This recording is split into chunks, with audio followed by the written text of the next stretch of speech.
প্রিয় বন্ধুরা, অনেক সময় কিন্তু ফেসবুকে যে মনিটাইজেশন সেটআপ চলে আসে, ফেসবুক কিন্তু স্যার রিজেক্টেড মেরে দেয় বন্ধুরা, সেটা বাতিল করে দেয়। কেন বাতিল করে দেয় বন্ধুরা? বাতিল করলে কি করণীয় আজকে আমি আপনাদের সেটা বলবো। দেখুন বন্ধুরা, স্ক্রিনে শো করতে পারছেন, আমরা কিন্তু এখন একটা নতুন পেজের মধ্যে চলে এসেছি বন্ধুরা। আমরা এখন একটা নতুন পেজের মধ্যে চলে এসেছি। আর এই পেজের মধ্যে আমি আপনাদের দেখিয়ে দিচ্ছি বন্ধুরা, এই মনিটাইজেশন সেকশনে চলে আসলাম। এই পেজের মধ্যে আমরা মনিটাইজেশন সেকশনে চলে আসলাম। দেখতে পাচ্ছেন আপনারা, স্ক্রিনে লক্ষ্য করুন। এই পেজের মনিটাইজেশন সেকশনে চলে আসলাম। এখানে তিনটি টুলস আছে বন্ধুরা, স্টার আছে, অ্যাডসন রিলিজ আছে, বোনাস আছে। হ্যাঁ, তো এই এই যে মনিটাইজেশন সেকশনটা আছে, এখানকার মধ্যে একটি টুলস কিন্তু অলরেডি সেটআপ চলে এসেছিল। কোন টুলসটা আমি দেখিয়ে দিচ্ছি। তো দেখতে পাচ্ছেন বন্ধু, আমরা যে স্টার টুলস এর কিন্তু অলরেডি একবার সেটআপ চলে এসেছিল। হ্যাঁ, তো আমরা যদি এখন স্টারে ক্লিক করি, তো দেখুন যে স্টারে ক্লিক করলাম, এখানে দেখতে পাচ্ছেন বন্ধু অ্যাপ্লিকেশন রিজেক্টেড মারা আছে। হ্যাঁ, আর এখানে লেখা আছে unfortunately your profile has not been approved to use stars. We review this page and found that it is not following our partner monetisation policy. মানে ফেসবুক বলতে যাচ্ছে এই পেজটার যে পার্টনার মনিটাইজেশন পলিসি যে সিস্টেম আছে না, সেটা মানা হয়নি। ফেসবুকের রুলস এন্ড রেগুলেশন গুলো মানা হয়নি বলে ফেসবুক এটা রিজেক্টেড মেরে দিয়েছে।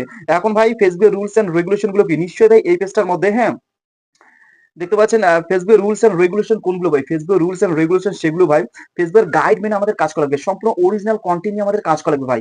অন্যের যদি আমরা মিউজিক নিয়ে কাজ করি, আমরা যদি বন্ধুরা অন্যের মিউজিক নিয়ে কাজ করি, হ্যাঁ, আমরা যদি অন্যের মিউজিক নিয়ে কাজ করি, তাহলে কিন্তু ফেসবুকের ফেসবুক সেই মনিটাইজেশন সেটআপ চলে আসলে সেটা কিন্তু বাতিল করবে বন্ধুরা। অন্যের মিউজিক নিয়ে কাজ করা যাবে না, অন্যের ভিডিও নিয়ে কাজ করা যাবে না। হুম, এই সমস্ত কাউকে কোনো গালিগালাজ করা যাবে না, কারোর সম্পর্কে কুরুচি মন্তব্য করা যাবে না। ফেসবুকের মধ্যে কোনো বন্ধুরা সেক্সুয়াল টাইপের ফটো বা ভিডিও আপলোড করা যাবে না। হ্যাঁ, কোনো নেকেড টাইপের ফটো বা ভিডিও আপলোড করা যাবে না। আমরা যদি সেই সমস্ত কাজ করি, তাহলে কিন্তু যদি ভুল কোনো সেটআপটা চলে আসে, তাহলে কিন্তু ভাই ফেসবুক সেই সেটআপটা আমাদের কি করে দিবে?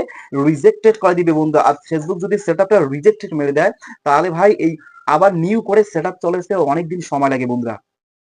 রিজেক্টেড মেরে দিলে ভাই, যদি রিজেক্টেড মেরে দেয় তারপরে কি করবেন? তারপরে ভাই আপনাদের একটাই কাজ হবে, রিজেক্টেড মেরে দিলে আপনারা যত কন্টেন্ট ছিল ভাই, অন্যের যত কন্টেন্ট ছিল, অন্যের যত ফটো ছিল, অন্যের যত মিউজিক ছিল, সব ডিলিট করবেন ভাই, সব ডিলিট করা লাগবে। পেজ বা প্রোফাইলটাকে স্বচ্ছ ক্লিন রাখবেন, তারপরে ভাই নিয়মিত লাইভ করবেন ভাই। তারপর আপনি কি করতে হবে? নিয়মিত লাইভ করা লাগবে ভাই। তারপরে প্রতিনিয়ত আপনাদের নিয়মিত লাইভ করা লাগবে। লাইভ ভাই, লাইভটা মাস্ট বি ইম্পর্টেন্ট। প্রতিনিয়ত নিয়মিত লাইভ করবেন আর নিজের কন্টেন্ট আপলোড করবেন ভাই, সম্পূর্ণ নিজের কন্টেন্ট আপলোড করবেন। তাহলে কিন্তু এই সমস্যাটা আর কোনো আসবে না। অলরেডি আপনি যদি সেট আপ চলে এসে, ফেসবুক সেটা আপনি অ্যাকসেপ্টেড করে নিবে, আর তারপর থেকে আপনারা আর্নিং করতে শুরু করবেন। আশা করি বুঝতে পারছেন। ঠিক আছে, আপনার সবাই ভালো থাকুন, সুস্থ থাকুন, বাই।